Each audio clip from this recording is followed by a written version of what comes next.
ఈరోజు బైబిల్లోనండి నిర్గమాకాండం 31వ అధ్యాయం ధ్యానించుకుందాం. ఇది నిర్గమాకాండం 31వ అధ్యాయం 2వ వచనం చూసినప్పుడు అక్కడ దేవుడు, నేను యూదా గోత్రంలో ఊరు అను మనుమనుడు ఊరు కుమారుడైన బెసలేలు అని పేరు గలవాన్ని పిలిచి తిని అని చెప్పి ఒక వ్యక్తి గురించి చెప్తున్నాడు. ఇదిగో ఇక్కడ దేవుడు బెసలేలు అనే వ్యక్తిని పిలుచుకున్నాడు. ఇదిగో దేవుడు మనల్ని కూడా ఆ విధంగానే పిలుచుకుంటాడు.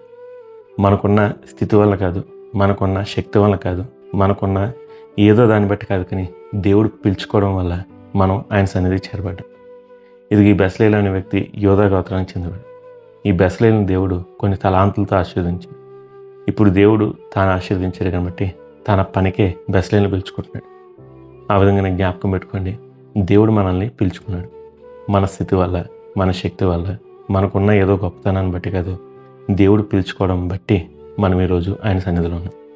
అదేవిధంగా మీరు దీంట్లో 3వ వచనం నుంచి 5వ వచనం వరకు చూసినప్పుడు, విచిత్రమైన పనులను కల్పించుటకును, బంగారుతోనూ వెండితోనూ ఇత్తడితోనూ పని చేయుటకును, పొదుగుటికాయ రత్నములను సానబెట్టుటకును, కర్రత్నం కోయుటకును, చెక్కుటకును, సమస్తమైన విధమైన పనులు చేయుటకును, జ్ఞాన విద్య వివేకములను సమస్తమైన పనులు నేర్పుటకును వానికి కలుగునట్లు వారిని దేవుని ఆత్మపూర్ణిగా చేసి ఉన్నాను అని చెప్పి దేవుడు చెప్తున్నాడు.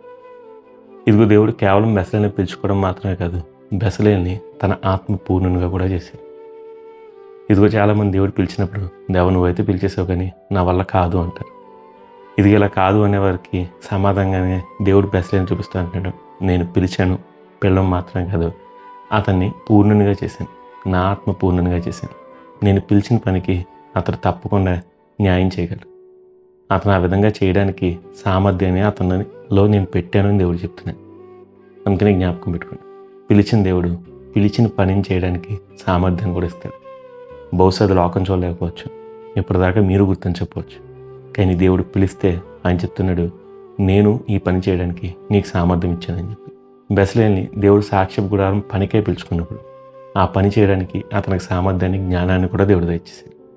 అందుకనే దేవుడు పిలిచినప్పుడు, దేవ నా వల్ల కాదు అనుకోండి, ఇదిగో దేవ నేను ఉన్నాను అని చెప్పి దేవుని దగ్గరికి వెళ్ళండి, దానికి కావాల్సిన సామర్థ్యాన్ని ఆయన ఇస్తాడు.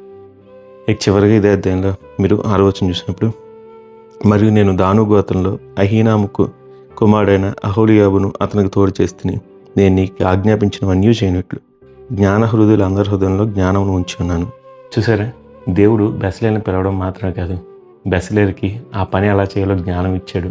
జ్ఞానం ఇవ్వడం మాత్రమే కాదు, దేవ నేను ఒక్కనే చేయలేను అని చెప్పి బెసలేలు ఎక్కడ అంటాడని బెసలేలకు తోడుగా అహోలియాబు అనే వ్యక్తిని కూడా దేవుడు తోడు చేసుకున్నాడు. ఇదిగో తోడు చేసుకుంది బెసలేలు కాదు, దేవుడే. అందుకని జ్ఞాపకం పెట్టుకోండి, దేవుడు మిమ్మల్ని పిలిస్తే దేవా నాకు అది రాదు అనకండి. ఎందుకంటే దేవుడు దాన్ని చేయడానికి మీకు సామర్థ్యాన్ని కూడా ఇచ్చాడు. బహుశా మీరు గుర్తించకపోవచ్చు, ఇతరులు గుర్తించకపోవచ్చు, దేవుడు గుర్తించారు కదా, ఆయన అడగండి, ఆయన తెలియజేస్తాడు. అవును దేవా నువ్వు నాకు సామర్థ్యం ఇచ్చావు, సరే అయితే ఇది నా ఒక్కడి వల్ల కాదు అంటే దేవుడు చెప్తున్నాడు, బెసలేలా నీకు అహోలియాబుని ఇదిగో తోడుగేస్తున్నాను, అతను నీకు చేయవలసిన పని అంతా చేసి పెడతాడని చెప్తున్నాడు. అలాగే కింద ఇంకొక వచనం చూసినప్పుడు దాంట్లో దేవుడు చెప్తున్నాడు, జ్ఞాన హృదయులు అందరికీ నీ మాట అర్థమయ్యేలా జ్ఞానం కూడా నేను దయచేసాను అని చెప్పి. అవును, మనకు మాత్రమే కాదు, మనకు తోడుండే వాళ్ళకు కూడా మన మాట అర్థమయ్యేలాగా, మనకు లోబడేలాగా దేవుడు జ్ఞానం దయచేస్తాడు.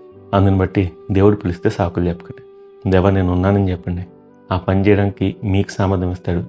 మీకు తోడు ఉండడానికి దేవుడే వ్యక్తులను పిలుచుకుని వస్తాడు. అదేవిధంగా మీ మాట వినడానికి, దేవుని పని చెప్పింది చెప్పినట్లు చేయడానికి ఆయనే మనకి వారందరికీ కూడా జ్ఞానాన్ని ఇచ్చేస్తాడు. ఇదిగో బెసలేని చూపించి దేవుడు మనతో ఇదే మాటలు చెప్తున్నాడు. మరి ఈ మాటలు జ్ఞాపకం పెట్టుకుందామా? చిన్న ప్రార్థన. పరలోకం ఉందండి, ఇదైనా నిర్గమాకాండం 31వ అధ్యాయం ద్వారా మాతో మాట్లాడిన విధానం బట్టి నీకు దేవా, నువ్వు బెసలేని చూపిస్తూ అతన్ని నీవు పిలుచుకున్నావు.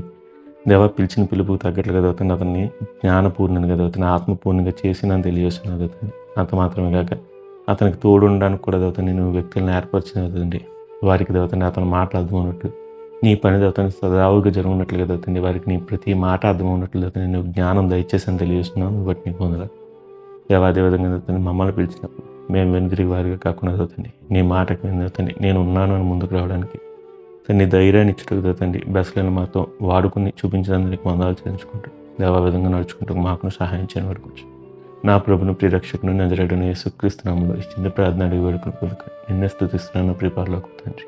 Amen, amen, amen. God bless you. Have a blessed day.